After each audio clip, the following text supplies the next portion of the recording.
All right, Chevelle update. So I got the new timing chain installed it, and so I had to jack the engine up to get the oil pan off so I could replace the gaskets on that. So I got it all cleaned up and degreased, the oil pan that is, took it off and went through all that crap. But I found a bunch of rot on it. It's pitted.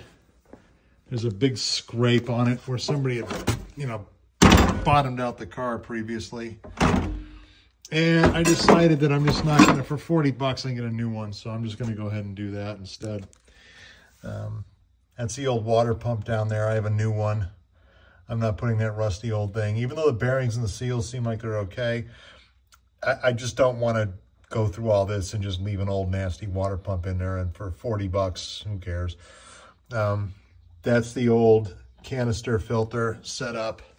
I will not be using that again. I'm going to go back to old school spin-on stuff. I'm going to use that, but I have to install this TransAdapt kit first, but that takes 5 minutes, so no big deal. The old harmonic balancer is the rubber on it. Not so bad on that side. If you look over here, it's all split, cracked, and all that stuff. And the last thing I need is the harmonic balancer coming apart. So, again, for 40 bucks, I'll just throw a new one on it. Cover's ready to go on. And I will probably do that tomorrow because I have to do that before I put the oil pan on. And then the oil pan, I can't put that on until I do the new rear main seal. So I won't have the rear main seal until tomorrow. But that's the order of that. And let's see. Yeah, the engine's jacked up right now, so that's one of the motor mount bolts. That'll go in. The transmission mount in the back was all rotted, so I had to order a new one of those. That will be here today. So, yeah, that's got to go in. Got a new radiator, because the other one was just nasty. New radiator hoses. Got all new fluids for it and new transmission cooling lines because the other ones were all messed up and patched and all that kind of stuff.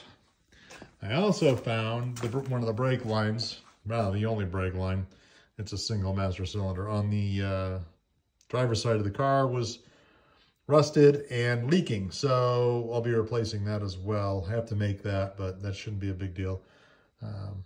So that's what all that fluid is right there. It's just some old oil and transmission fluid and brake fluid that's been dripping out of the car. So we get all that buttoned up, and hopefully by Sunday afternoon, I'm thinking I should be able to fire this thing up and take it for a ride. And hopefully nice smoke-free, smoother, and mechanically tighter car. So that's where we are, and that's where we're going to be until at least Sunday. I will update once I've gotten it running and driving and all that kind of stuff. So, all right, later.